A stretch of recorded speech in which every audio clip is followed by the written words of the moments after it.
రోమాపత్రిక 15వ అధ్యాయము 30వ వచనాన్ని చదువుకుందాం. సహోదరులారా నేను యూదయలో ఉన్న అవిధేయుల చేతిలో నుండి తప్పింపబడి యెరూషలేములో చేయవలసి ఉన్న ఈ పరిచర్య పరిశుద్ధులకు ప్రీతికరమగునట్లును నేను దేవుని చిత్తము వలన సంతోషముతో మీ యొద్దకు వచ్చి మీతో కలిసి విశ్రాంతి పొందినట్లును మీరు నా కొరకు దేవునికి చేయు ప్రార్థనలయందు నాతో కలిసి పోరాడవలెనని మన ప్రభువైన యేసుక్రీస్తు కోరుకుంటున్నాడు. ఇక్కడ దైవ సేవకుడు అపోస్తలుడైన పౌలు గారు ఆయన ఏం కోరుకుంటున్నాడు అంటే, ఇక్కడ మనం దేవునికి ప్రార్థన చేస్తాం కదా, ప్రార్థనలో పోరాడటము అంటే ఏ విధంగా పోరాడతాం, ఎవరితో పోరాడతాం? మనం ప్రార్థన దేవుడికి చేస్తున్నాం. అక్కడ రాయబడి ఉన్న మాట ఏమిటి అంటే, ప్రార్థనలో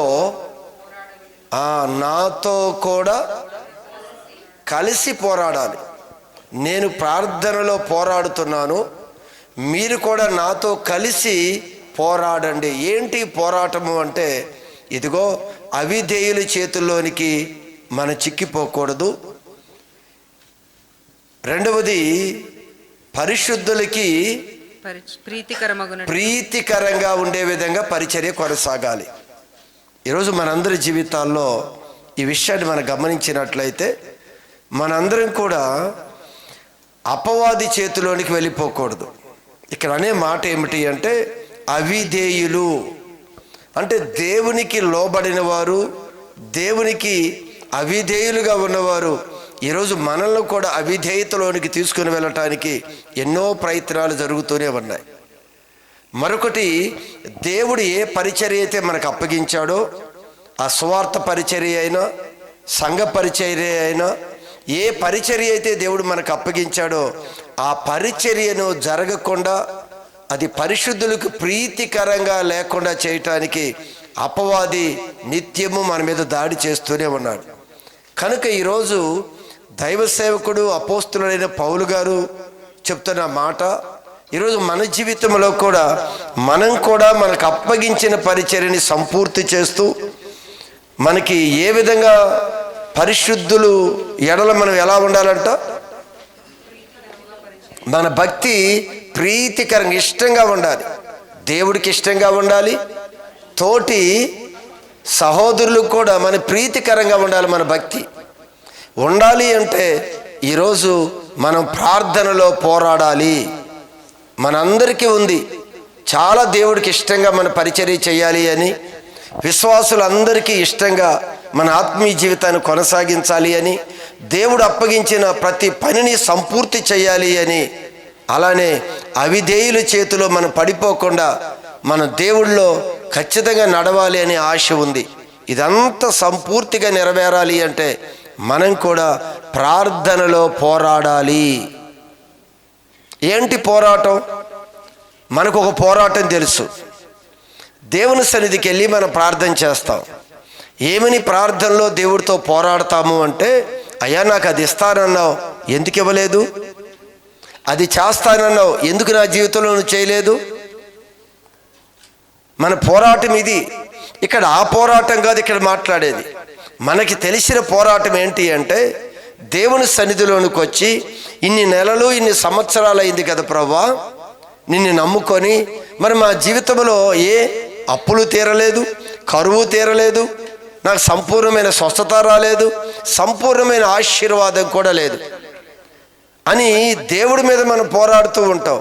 ఇది కాదు, ఈ పోరాటం కాదు, దేవుడి మీద కాదు మన పోరాటం. ఈరోజు మీరు గమనించండి, మనందరి జీవితాల్లో కూడా మన యొక్క భక్తి ప్రీతికరంగా లేకుండా చేయాలి అని అపవాది యొక్క ఆలోచన.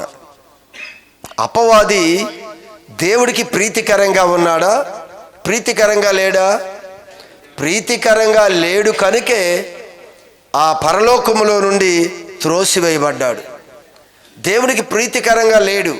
ఇప్పుడు ఈ అపవాది యొక్క ఆలోచన ఏమిటి అంటే, ఇప్పుడు మనందరినీ కూడా దేవుడు విమోచించాడు కదా, మనం ఎవ్వరము కూడా దేవుడికి ప్రీతికరంగా ఉండకుండా చెయ్యాలి అనేది అపవాది యొక్క ఆలోచన.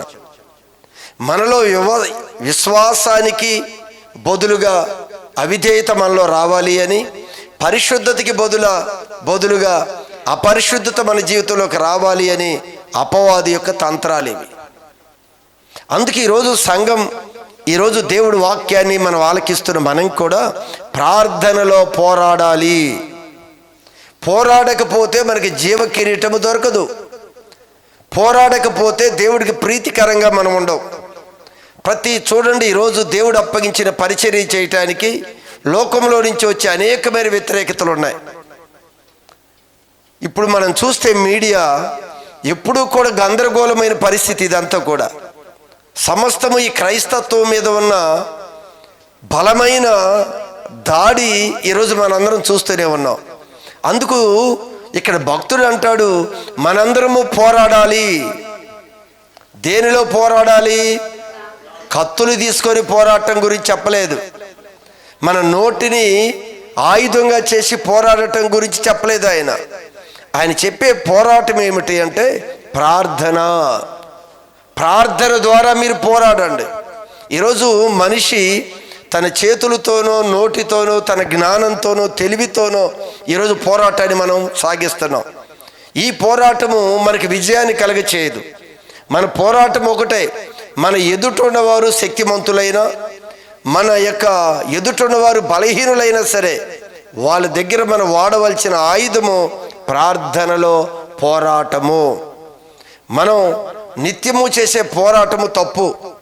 దేవుని యొద్ద నిలదీసి దేవుడి దగ్గర ప్రశ్నించే ఈ పోరాటం కాదు.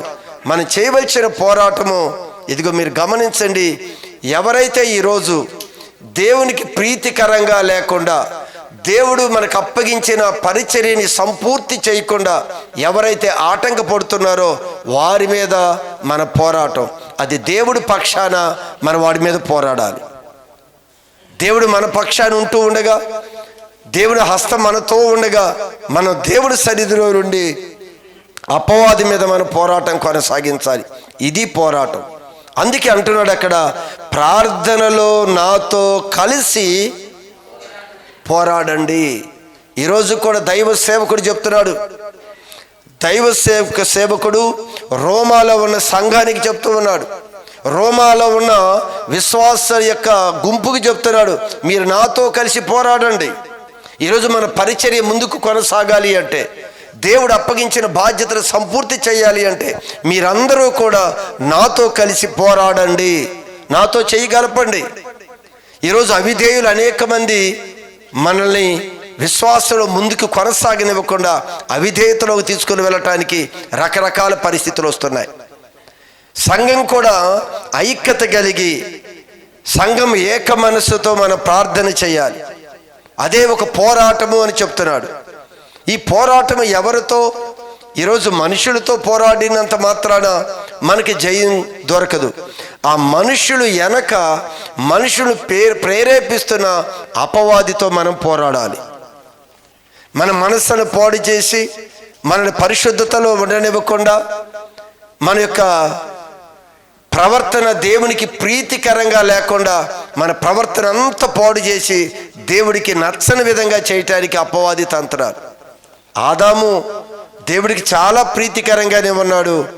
తర్వాత దినాలు వచ్చేసరికి ఆదాము దేవునికి ప్రీతికరంగా లేడు. అది అపవాది తంత్రం ఆ రోజే ప్రారంభమైంది. ఈ రోజు కూడా ఏంటి, ఆదాము ఎలా చేశాడు, ఆదాము ఎందుకు మాట వినలేదు, ఈరోజు ఎందుకు ఆదాము ఎలా ప్రవర్తించాడు, దాని వెనక ఉన్న వ్యక్తితో మన యొక్క పోరాటం. ఈరోజు మన జీవితంలో కూడా అంతే. మన యొక్క ఈ భక్తి దేవునికి ప్రీతికరంగా లేకుండా ఈరోజు కోపాలు, అల్లరి, అసూయలు, ద్వేషాలు, ఈ రకరకాల పరిస్థితులు మనం ఎందుకు తీసుకుని వస్తున్నాడు? మనం ఏం చేస్తున్నాం? మన నోటితో బుద్ధి చెప్పాలనుకుంటున్నాం, మన చేతులతో బుద్ధి చెప్పాలనుకుంటున్నాం. అందుకే మన యొక్క ప్రీతికరంగా మన యొక్క భక్తి ఉండదండి. అలా చేస్తే మన చేతులు కానీ, మన నోరు కానీ, మరొక అవయవాలు కానీ వాడి ఒకవేళ వాడిని జయించాలి అనుకుంటే ఈ భక్తి దేవుడికి ప్రీతికరంగా ఉండదు. దేవుడికి ప్రీతికరంగా ఉండాలంటే ఖచ్చితంగా మనం ప్రార్థనలో పోరాడాలి. మనం మోకరించి దేవుని వైపు చేతులెత్తి ఒక పోరాటాన్ని మనం ప్రారంభించాలి. ఈరోజు ఉపవాస దినంలోకి వచ్చాం. ఎందుకు చాలామంది ఉపవాసం ఉండి ప్రార్థన చేస్తున్నారు? ప్రార్థనలో మన యొక్క బలము మరికొంచెం పెరగాలి అని, ప్రార్థనా విధానం మరొక మెట్టులోనికి వెళ్ళాలి అని మన ఉపవాసం ఉండి, మన మెలకుగా ఉండి ఇదిగో ఆ పోరాటాన్ని మనం ముందు కొనసాగిస్తున్నాం. చూడండి ఎవరితో పోరాటం. ఎఫెసీ పత్రిక 6వ అధ్యాయము 12వ వాక్య భాగాన్ని ఒకసారి చదవండి. మన పోరాటం ఎవరితో? ఎఫెసీ పత్రిక 6వ అధ్యాయము 12వ వాక్య భాగం. మనము పోరాడునది పోరాడవలసినది శరీరులతో కాదు, అది ఎలాంటి రక్త మాంసములు కలిగిన మనుషులతో కాదు మన పోరాటము. ఈరోజు వాళ్ళు నిందిస్తున్నారు, రకరకాలుగా మాట్లాడుతున్నారు, మన పరిచర్యకి వెళ్తే ఆటంకపరుస్తున్నారు, ముందుకు కొనసాగించనివ్వటలేదు. మనల్ని కూడా రకరకాలుగా మనం పరిశుద్ధంగా వెళ్ళే మనల్ని అపవిత్రపరచడానికి రకరకాల పరిస్థితులు మన ముందుకు తీసుకొని వస్తున్నారు. కానీ మన పోరాటం అనేది మనుషులతో కాదు అనేది చాలా క్లియర్గా బైబిల్ చెప్తుంది. ఒక వ్యక్తి వచ్చి ఆటంకపడ్డాడు, ఆ వ్యక్తిలో ప్రేరేపణిచ్చి ఆ వ్యక్తిని మనం ముందుకు తీసుకొచ్చిన ఒక శక్తి దాని వెనక ఉంది. మన పోరాటం ఆ వెనక ఉన్న శక్తులతోనే మన పోరాటం. ఏమన్నాడు ఇక్కడ? మనము పోరాడునది పోరాడవలసినది శరీరులతో కాదు కానీ ప్రధానులతోను అధికారులతోను ప్రస్తుత అంధకార సంబంధులకు. అది ఏ అధికారులు? ఇప్పుడు రాజ్యాన్ని పాలించే ఈ అధికారులతో కాదు. అధికారులతో అంటే ఇప్పుడున్న మన మీద ఈ లోకంలో పాలించే నాయకుల మీద కాదు పోరాటం. ఎవరితోనంట? ప్రస్తుత అంధకార సంబంధులకు లోకనాథులతోను ఆకాశ మండలమందున్న దురాత్మల సమూహముతో పోరాడుచున్నాము. మనం పోరాడాలి. ఇది పోరాటం. ఈ పోరాటము మనకున్న ఈ జ్ఞానం కానీ, బలము కానీ, మన యొక్క పలుకుబడి కానీ, మనకున్న మంది ఇదేమి పనికిరాదు. దీనికి ఇది జయించటానికి ఈ బలం ఏది పనికిరాదు. దీనికి కావలసినది ప్రార్థన ద్వారా మాత్రమే ఈ పోరాటాన్ని మనం ముందు కొనసాగించగలం. అందుకే సేవకుడు అంటున్నాడు, సంగమా అందరము కలిసి పోరాడదాం రండి.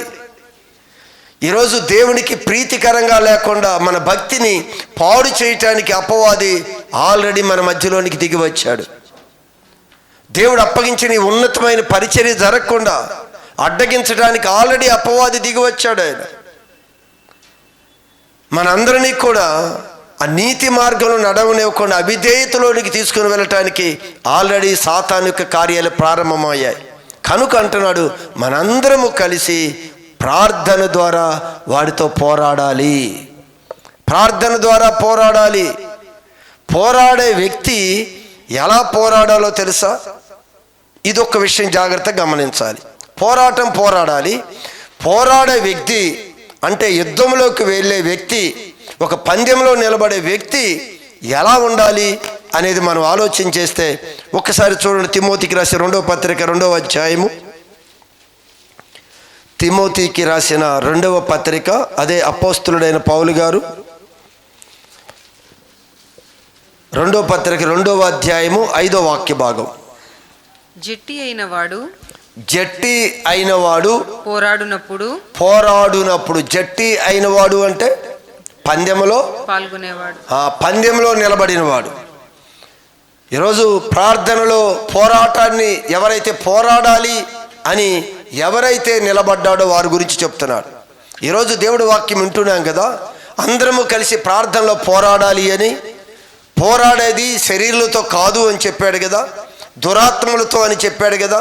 అయితే ఈ పోరాడే వ్యక్తి ఈ పందెంలో, ఈ ప్రార్థన పోరాటంలో కూర్చునే వ్యక్తి ఎలా ఉండాలో చెప్తున్నాడు ఇక్కడ. ఏమంటున్నాడు? జట్టి అయిన వాడు పోరాడునప్పుడు నియమ ప్రకారము పోరాడకుంటే, ఒక నియమము ప్రకారము పోరాడుకుంటే వానికి కిరీటము దొరకదు, విజయము రాదు అని చెప్పాడు. పోరాడే వ్యక్తి ఒక నియమము, ఒక క్రమం ఉండాలి. ఒక క్రమము లేకుండా మనం పోరాటంలోనికి దిగిపోతేనంట మనం ఓడిపోతాము, కిరీటము దొరకదు, అంటే జయము మన జీవితంలోనికి రాదు. ఈరోజు మనందరం కూడా మీరు అనొచ్చు, ప్రార్థనలో మేము కూడా పోరాడుతున్నాము అని. ఒకవేళ పోరాడటం అనేది ఒకవేళ మనకు తెలిసి ఉండొచ్చు, కానీ పోరాడే వ్యక్తి ఎలా ఉండాలి అనేది మొదటగా ఇక్కడ ఒక విషయాన్ని తెలియజేస్తున్నాడు. చాలామంది మనం ఏకాంత ప్రార్థనకు వెళ్తున్నాం, అందరం కలిసి ఐక్యత కలిగి ప్రార్థనలో పోరాడుతున్నాం, నిజమే. కానీ పోరాడే వ్యక్తులు ఎలా ఉండాలి? అందుకే జట్టి అయిన వాడు అంటే పోరాటంలో నిలబడిన వ్యక్తి ఎలా ఉండాలంట? ఒక నియమం ప్రకారం పోరాడాలి. ప్రతిదానికి ఒక నియమం ఉంటుంది. ఒక నియమం లేకుండా, ఒక నిబంధన లేకుండా మనం ఎలాగ పడితే అలాగ పోటీలోకి వెళ్ళిపోతే మనం సక్సెస్ కామండి, అలా సక్సెస్ అవ్వం.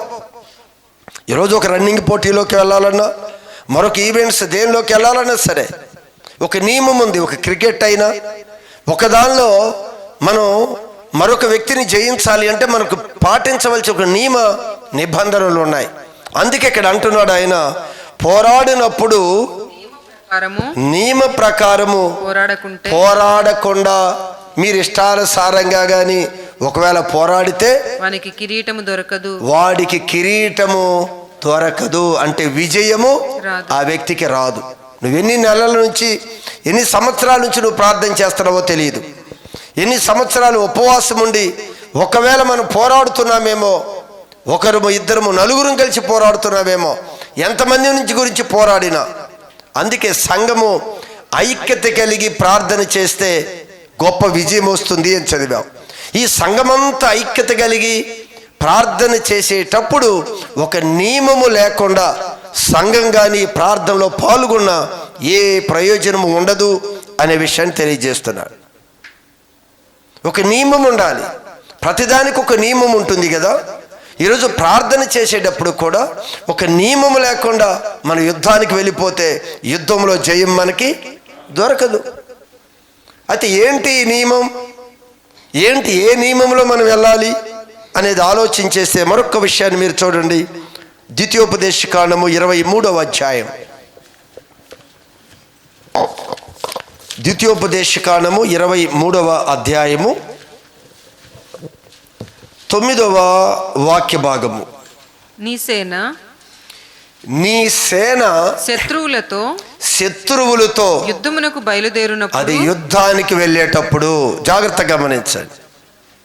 ఈరోజు యుద్ధానికి వెళుతున్నాం, ప్రార్థన ద్వారా ఒక పోరాటాన్ని మనం ప్రారంభిస్తున్నాం. శరీరులతో కాదు గనుక ఈ పోరాటము అనేది ప్రార్థన అనే ఒక ఆయుధం ద్వారా ఈ పోరాటంలోకి దిగుతున్నాం. ఈ పోరాటంలోకి వెళ్ళే వ్యక్తి ఎలా ఉండాలంట?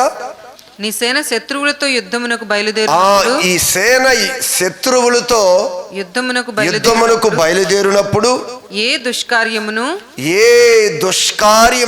చేయకుండా జాగ్రత్త పడాలి. ఇది ఒక నియమం. యుద్ధములోకి వెళ్ళే వ్యక్తి నియమం ఏంటి అంటే, ఏ దుష్కార్యము చెయ్యకుండా నిన్ను నీవు జాగ్రత్తగా పరిశుద్ధపరుచుకొని యుద్ధములోకి వెళ్ళు. నీవు కానీ ఒకవేళ యుద్ధములోకి వెళ్ళే నిన్ను నీవు సరి చేసుకోకుండా, సిద్ధపడకుండా, దుష్కార్యంతో చెడుతో కానీ నువ్వు వెళ్ళిపోతే యుద్ధ భూమిలో నువ్వు ఓడిపోతావు. ఇశ్రాయేలు జనాంగం గురించి గత దినంలో చెప్పాను కదా. వీరు పెద్ద పట్టణం మీదకి యుద్ధానికి వెళ్ళారు, అత్యధికమైన విజయాన్ని పొందుకున్నారంట. తర్వాత వీరు చిన్న పట్టణం మీదకి యుద్ధానికి వెళ్ళారు. ఏ పట్టణం మీదకి? హాయి పట్టణం మీదకి యుద్ధానికి వెళ్ళారు ఇశ్రాయేలు జనాంగం. ఈ జనాంగము జాగ్రత్తగా గమనించండి, ఎక్కువ సైన్యమున్న దేశం మీదకి వెళ్ళారు, గొప్ప విజయం ఇచ్చాడు దేవుడు. వీరు ఇంత అయితే వారంతా, అంతమంది జనం మీదకి కూడా ఈజీగా వెళ్ళి యుద్ధం చేసుకొని విజయాన్ని సాధించుకొని వచ్చారు దేవుని పిల్లలు. ఈ దేవుని పిల్లలే మరొక సమయంలో చిన్న పట్టణం మీదకి యుద్ధానికి వెళ్ళారు. వెళ్ళి ఆ పట్టణం మీద ఓడిపోయారు. చిన్న జనాంగం మీద ఓడిపోయారు. ఇప్పుడు ఓడిపోయినప్పుడు వీరు దైవ సేవకుడు దేవుని దగ్గర ప్రార్థన చేశారు. అయ్యా, ఏంటి ఎలా ఓడిపోయాం? సిగ్గు మాకిప్పుడు. అవతల చిన్న దేశము, శత్రువులు చాలా చిన్న గుంపు, మేము పెద్ద బలాజ్యులం ఉన్నాం ఇక్కడ, అందులో నిన్ను కలిగిన పిల్లలుగా ఉన్నావు, మా పక్షాన్ని నువ్వు ఉన్నావు, అయినా యుద్ధభూమిలో ఓడిపోయాము, మా సిగ్గుగా ఉంది అని చెప్పి అందరు కన్నీరు కార్చి దైవ సేవకుడు దేవుడి సన్నిధికి వెళ్ళి ప్రార్థన చేశాడు. ఏమని చేశాడు? భక్తుడు ఏమని ప్రార్థన చేశాడు? యెహోషువ తన బట్టలు చింపుకొని తాను ఇశ్రాయేలీయుల యొక్క పెద్దలు సాయంకాలము వరకు యెహోవా మందసము ఎదుట దేవుని యొక్క మందసము ఎదుటకు వచ్చి నేల మీద ముఖములు మోపుకొని తమ తలల మీద ధూళి పోసుకొని అయ్యో ప్రభువా యెహోవా మమ్మను నశింప చేసే విధంగా అమోరీయుల చేతికి మమ్మను అప్పగించుటకు ఈ జనులను ఈ యొర్దాను నీవెందుకు దాటించితివి? ఏమి ప్రశ్నిస్తున్నాడో తెలుసా? అయ్యా, ఎందుకు ఓడిపోయామయ్యు? మేము ఓడిపోవటానికి కారణం ఏంటి? మాకు జయం రాకపోవటానికి కారణం ఏంటి ప్రభువా అని దేవుడి దగ్గర అడగాలి. ఏమడుగుతున్నాడు ఈ దైవ సేవకుడు? మమ్ములని ఎందుకు తీసుకొని వచ్చావు? అసలు చంపటానికి తీసుకొచ్చావా? దేవుని ఈరోజు మనం ఏం ప్రశ్న వేస్తున్నామో తెలుసా? మనం కూడా ప్రార్థన చేస్తున్నాం, మనం కూడా భక్తిలో ప్రార్థనలో పోరాడుతున్నాం, కానీ మనకి విజయం దొరకటం లేదు. విజయం దొరకనప్పుడు మన దేవుని ఏమడుగుతున్నాం? ఇందుకేనా మమ్మల్ని లోకంలోంచి ప్రత్యేకపరిచింది? ఇందుకైనా మేము బాప్తీసం తీసుకుంది? ఇందుకైనా ఇన్ని సంవత్సరాలు దేవాలయానికి వస్తుంది? మాకెందుకు వచ్చింది కష్టం? మేమెందుకు ఓడిపోయాం? మేమెందుకు చెరలోకి వెళ్ళిపోతున్నాం? ఎందుకు శత్రు చేతులు చిక్కాం? అందుకైనా మమ్మల్ని తీసుకొని వచ్చింది అని ఈయన మాట్లాడుతూ ఉన్నాడు. ఈరోజు మనం కూడా ఇదే చేస్తాం. అమ్మా, దేవుడి సన్నిధికి వచ్చి ఏమని ప్రార్థన చేయాలి? ఏమని చేయాలి? ఓడిపోయాము, ఓటమి వచ్చింది, అవతల వ్యక్తులు చాలా బలహీనులే, అయినా బలహీనుల మీద ఓడిపోయాము. ఈ చిన్న ప్రార్థన ద్వారా కూడా మనం విజయాన్ని సాధించుకోలేని పరిస్థితులు ఉన్నాయి మన జీవితంలో. ప్రాబ్లం చిన్నదే, సమస్య చిన్నదే, ఆరోగ్య విషయంలో కూడా చిన్నదే, కానీ మనం విజయం పొందలేకపోతున్నాం. విజయం పొందనప్పుడు దేవుని యొద్దకు వెళ్ళి, ఏంటి ప్రభువా, ఎందుకు మేము పొందలేకపోతున్నాం? మాలో ఏమైనా ప్రాబ్లం ఉందా? ఎందుకు మేము జయించలేకపోతున్నాం? ఒక నియమం ప్రకారం లేమా? నియమం ఏమైనా తప్పిపోయామా? కారణం చెప్పు నాయన అని దేవుడి దగ్గర అడగాలి కదా. ఇదిగో ఈ దైవ సేవకుడు ఏమంటున్నాడో తెలుసా? ఎందుకు మమ్మల్ని తీసుకొని వచ్చావు? జయం ఇవ్వలేని వాడివి, మాకు స్వస్థత ఇవ్వలేని వాడివి, మా కుటుంబంలో కార్యం చేయలేని వాడివి, మమ్మల్ని స్వస్థపరచలేని వాడివి, మాకు ఉద్యోగం ఇవ్వలేని వాడివి, మాకు వివాహం చేయలేని వాడివి, మాకు గర్భఫలం ఇవ్వలేని వాడివి, మమ్మల్ని ఎందుకు తీసుకొని వచ్చావు ఇక్కడికి? ఇదే ప్రశ్న ఆ రోజు వారు వేశారు. ఈరోజు సంఘంగా ఇదే ప్రశ్న దేవుడి దగ్గర మనం అడుగుతున్నాం. ఎంతవరకు సమంజసం ఆలోచించండి. లోపం మనలో లేదు, దేవుళ్ళో లోపం ఉంది అన్నట్లుగా మాట్లాడుతున్నాం. అయ్యా, లోపం మాలో లేదు, లోటు మాలో లేదు, దేవుళ్ళోనే ఉంది లోపం అన్నట్లుగా ఇదిగో వీరు అడుగుతున్నారు. అయ్యా, ఎందుకు మమ్మల్ని తీసుకొని వచ్చావు ఇక్కడికి? దేవుడు ఏం సమాధానం చెప్పాడు? దేవుడు యెహోషువతో ఇలా చెప్తున్నాడు, లెమ్ము, నువ్వు లే, నీవేళ ఇక్కడ ముఖము నేల మోపుకొందు. ఎందుకు ఇక్కడ ముఖము నేల మోపుకొని ఈ మందస్సం ఎదుట ఎందుకు నువ్వు ఏడుస్తున్నావు? ఇశ్రాయేలీయులు పాపం చేసి ఉన్నారు చెప్తున్నాడు. ఇదిగో యుద్ధానికి వెళ్ళారు కదా వీరికి ఒక నియమం లేదు. వీరు నియమం తప్పిపోయారు. నేను వారితో చేసిన నిబంధనను వారితో ఒక నిబంధన చేశాను, ఒక నియమం చెప్పాను, ఎలా ఉండాలో చెప్పాను. ఈరోజు నియమం తప్పిపోయారు, అందుకే ఓడిపోయారు. అందుకే శత్రువులు తరిమి కొట్టారు. అందుకే శత్రువు చేతులు చచ్చిపోయారు. ఈరోజు గమనించిన సంగమా, ఒక నియమము లేకుండా ఒకవేళ ప్రార్థనలోని పోరాటాన్ని కొనసాగించిన ఏ విజయము మనకి రాదు.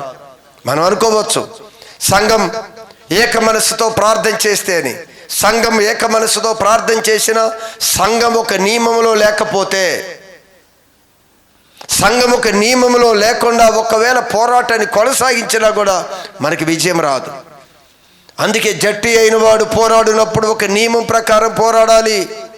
పోరాడేది శరీరులతో కాదు. వెళ్ళి నువ్వు ఎలా ఉన్నా, ఒక నియమం తప్పిపోయినా కర్రో కత్తి పట్టుకొని ఏదో పొడిచేసి చంపేయటానికి నువ్వు మనుషులతో కాదు యుద్ధం, అపవాదితో, సాతానుతో, అంధకార సంబంధమైన దురాత్మల సమూహంతో యుద్ధం. కనుక ఆయన చెప్తున్నాడు ఒక నియమం ఉండాలి. ఇక్కడ అంటున్నాడు యెహోషువ, మీ మధ్య ఎందుకు ఏడుస్తున్నావు? ఎందుకు ఏడుస్తున్నావు? నువ్వు ఇక్కడ ఎందుకు కన్నీరు పెడుతున్నావు? ఎందుకు తల వంచావు? లే, ఇదిగో నా ప్రజలు పాపము చేశారు, నేను నియమించిన నిబంధనను మీరారు. నేను చెప్పాను ఇలా ఉండాలి అని. ఇది మీరారు కనుక ఓటమి పాలయ్యారు. ఇది మీరారు కనుక విజయం రాలే. ఏమన్నాడు?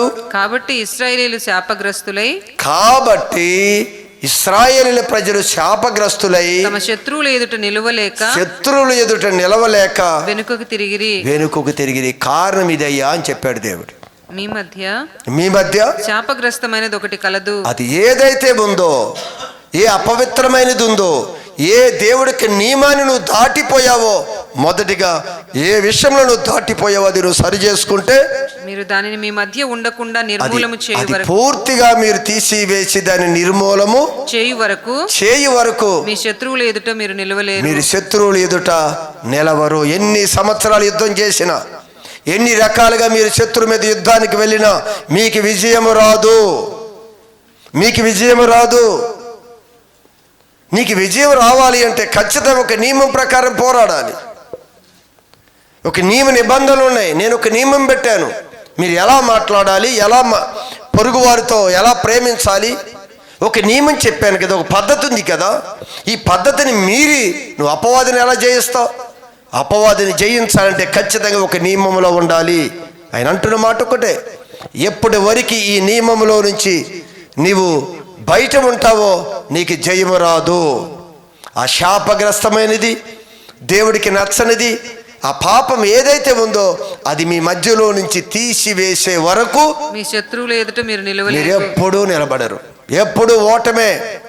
ఆ కిరీటాన్ని మీరు చేజిక్కించుకోలేరు. ఈరోజు మనందరం కూడా గమనించండి, దేవుడి సన్నిధికి వస్తున్నాం. దైవ సేవకుడు చెప్తున్నాడు, మీరు ప్రార్థనలో నాతో కలిసి ఒక పోరాటాన్ని ప్రారంభించండి. ఈరోజు మనందరం కలిసి ఒక పోరాటాన్ని ప్రారంభించాలి. పోరాడి ఖచ్చితంగా ఈరోజు ఈ పరిచర్య విస్తరిస్తూ ఉండగా, అనేకమైన అపవాది క్రియలు మన మీదకి దాడి చేస్తూ ఉండగా, ప్రార్థన ద్వారా వాటన్నిటినీ మనం జయించాలి.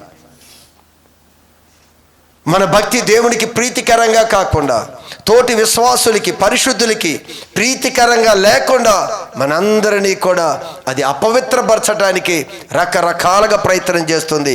ఇది ప్రార్థన ద్వారానే దాన్ని కూడా మనం జయించాలి. కనుక మీరు నాతో కలిసి ఈ పోరాటంలో పాల్గొనండి అని దైవ సేవకుడు అడుగుతూ ఉన్నాడు. ఈరోజు నీవు, నేను, మనందరం కూడా అదే విధంగా పోరాటాన్ని మనం ప్రారంభించాలి. పోరాటము ద్వారా ఖచ్చితంగా మనందరికీ అప్పగించిన ఆ ఉన్నతమైన ఈ పరిచర్యను మనం కాపాడుకోవాలి. మనకు అప్పగించిన అనేకమైన ఆత్మలను మరలా లోకములోనికి, అవిశ్వాసములోనికి, అవిధేయతలోనికి వెళ్ళిపోకుండా వారిని మనం కాపాడుకోవాలి. అప్పగించిన ప్రతి వ్యక్తిని దేవుని ముందు ప్రజెంట్ చేసేవారికి మనం ఈ ప్రార్థనలో పోరాడాలి అనేది ఈ సాయంకాలం మనందరితో కూడా పరిశుద్ధాత్మ దేవుడు ఇదే విషయాన్ని మాట్లాడుతూ ఉన్నాడు. మీరు, నేను కలిసి అదే ప్రార్థన పోరాటంలో ముందుకు వెళ్ళాలి. పోరాటంలోనికి వెళ్ళే వ్యక్తులు ఒక నియమం ప్రకారము ఈ పోరాటాన్ని మనం కొనసాగించాలి. ఎక్కడైనా ఒకవేళ నియమం తప్పున్నామేమో దేవుడి సన్నిధిలో పరిశీలన చేసుకొని పరీక్షించుకొని ఆ దేవుడికి నచ్చని ఆ శాపగ్రస్తమైనది మనలో నుంచి తీసివేస్తే మనకి విజయము. తీసివేయనంత కాలము కూడా నువ్వు దేని కొరకు ప్రార్థన చేస్తున్నావో, ఒకవేళ ఆర్థిక ఇబ్బందుల, శారీరకమైన అనారోగ్యం గురించా, దురాత్మల యొక్క ప్రభావం నుంచి విడుదల కావాలనా, రకరకాలవి ఈరోజు లోకంలో, వాటన్నిటి నుంచి విడుదల అయ్యే విధంగా ఈ పోరాటంలో దేవుడు మనందరికీ సహాయం చేయునుగాక. ఆమేన్.